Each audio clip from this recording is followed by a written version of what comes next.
Сегодня мы хотим рассказать о легендарном чистопородном алабае, который известен во всем мире. Вернее, известен более, чем он, его хозяин. Его звали Нуриагдиев Атагельды, его звали, многие знают как Атагельды Цыгана, который оставил большой след в кинологии, истории туркменских кинологий.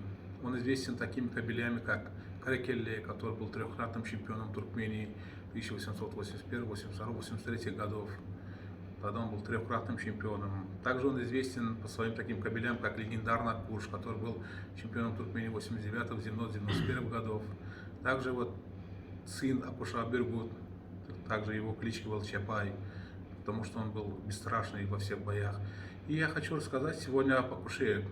Акуш, он как боец, он больше, чем легенда, потому что о нем до сих пор в Туркмении ходит много легенд, как он тактически вел свои бои, несмотря на то, что у него были чуть-чуть слабые задние конечности, потому что у Акуша такая родословная, что Чакан повязал свою мать, и поэтому у Акуша были чуть-чуть слабые задние ноги. Но несмотря на это, он очень грамотно вел свои тестовые испытания, он сперва давал себя трепать, он был очень терпеливым кобелем, у него была очень толстая шкура, что его даже, можно сказать, невозможно было ранить.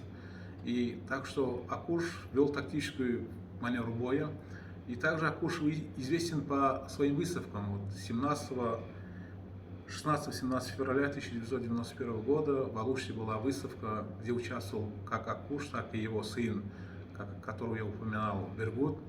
Акушу было тогда, Акуш родился в 1985 году, в месяце декабря. Его сын Бергут родился в ноябре 1988 года. И вот эти два кабеля, легендарных кабеля, Атагельды Нуриагдиев забрал в Алушту на выставку. Они там заняли первое место как представитель породы. Вот вы можете видеть его кубок, который им тогда вручили за первое место. И также его диплом, который тоже был вручен Акушу как лучшему представителю породы, потому что он соответствовал всем критериям. Особенно отличалась его очень породная голова, его бойцовские качества. И также на этой выставке были проведены тестовые испытания, где Акуш провел тестовые испытания с Лиманом. Они продрались раунд, Лимана не выставили на второй раунд, и в результате этого Акуш был объявлен победителем.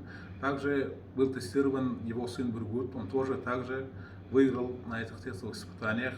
И в дальнейшем еще в 1992 году, в октябре месяце, Акуш также поставлялся на выставке и также занял первое место как лучший представитель породы.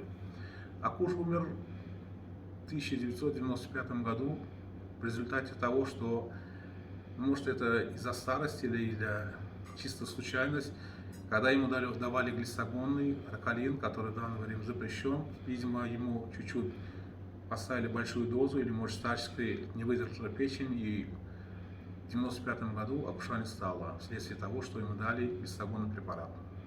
Все? Все, спасибо. Так, это у нас грамота 92 год. Это, как я понимаю, Алушта 91 должен быть.